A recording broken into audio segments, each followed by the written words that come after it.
grand déluge approche. Nous allons construire une arche pour recueillir les innocents. Mère! Qu'est-ce qu'il y a? Là!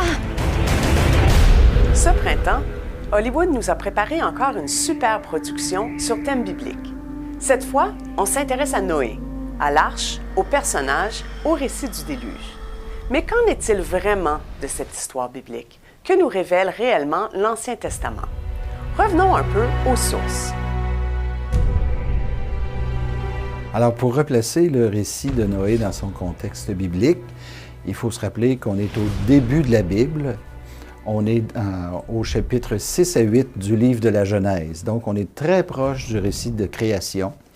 On est très proche du récit de Caïn et Abel. Alors, il y a vraiment une raison à la colère de Dieu, c'est que sa création qu'il avait faite bonne semble déraper. Alors, c'est ce qui explique que dès les tout débuts de l'histoire de l'humanité, on place dans le montage biblique, dans le montage des textes de la Bible, ce récit assez prenant du déluge. D'un point de vue culturel, il y a des choses qui semblent quand même assez certaines.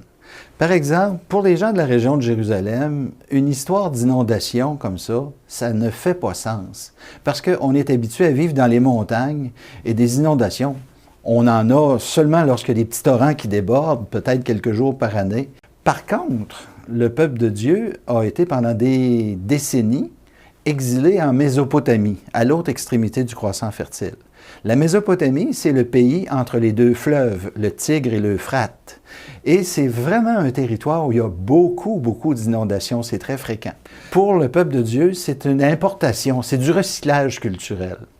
Alors quand on est devant des textes bibliques qui ressemblent à des textes des cultures avoisinantes, la règle en exégèse biblique est très simple. Il faut bien sûr regarder les ressemblances, mais il faut surtout regarder les différences, parce que ce sont les différences entre le récit originel et le récit biblique qui nous donnent une bonne piste de la signification du récit biblique.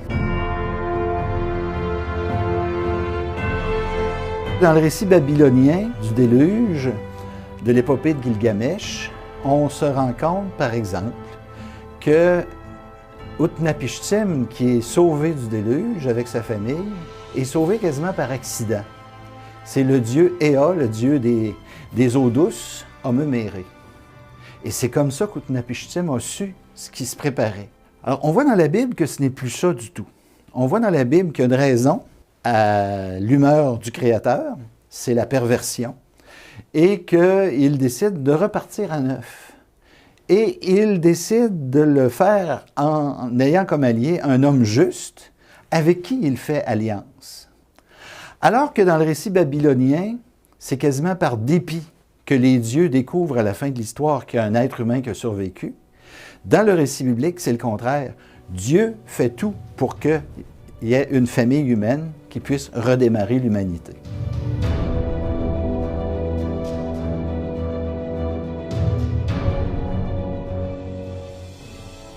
Le mot Noé comme tel signifierait repos. Ça aurait un lien avec une racine hébraïque qui parle du réconfort. Donc Noé, c'est celui qui va ramener la paix, c'est celui qui va ramener un peu de réconfort dans l'humanité, tellement pervertie et tellement bouleversée par la méchanceté des êtres humains. Il y a très peu dans le récit d'état d'âme de Noé. On dirait qu'il y a une espèce de retenue qui nous montre que finalement, c'est pas là qu'est l'intérêt du récit. L'intérêt du récit est vraiment sur qu'est-ce que ça ajoute et qu'est-ce que ça permet de comprendre de ce que Dieu veut offrir à l'humanité. Le message, tout d'abord, c'est que la création de Dieu n'inclut pas le mal, n'inclut pas la perversion, n'inclut pas la violence. Et je pense que pour nous, ça vient répondre à une question qu'on entend souvent dire. Comment ça que Dieu permet le mal? Comment ça que Dieu a permis le tremblement de terre en Haïti? Comment ça que Dieu permet la guerre? Comment ça que Dieu tolère ceci? Mais justement, le récit biblique nous dit non, c'est pas Dieu qui est responsable du mal. Dieu veut que les choses soient stabilisées. Dieu veut que les choses soient belles et bonnes. Et d'ailleurs, à la décision de faire le déluge correspond à la fin du récit la décision de ne plus faire de déluge. Et je vous rappelle que cette alliance-là, Dieu la propose dès le début. Et c'est Dieu lui-même, par exemple, qui ferme la porte de l'arche.